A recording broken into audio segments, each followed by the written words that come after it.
दूध कौन से जानवर का सबसे अच्छा होता है? बेटी, दूध तो भैंस का ही सर्वोत्तम होता है। फिर तो आपको भैंसशाला चलानी चाहिए स्वामी जी। आप गौशाला चलाते हैं और दूध भैंस का सबसे अच्छा बता रहे हैं। वो इसलिए बेटी क्योंकि आपने दूध के विषय में पूछा है, और दूध भैंस का ही उत्तम होता है। तो फिर गाय का दूध स्वामी जी?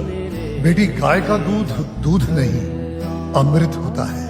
और हमारे लिए गाय जानवर नहीं, हमारी माँ है। गावो विश्वस्व मातरः, गाय संपूर्ण विश्व की माता है। मेरी सखी मंगल गा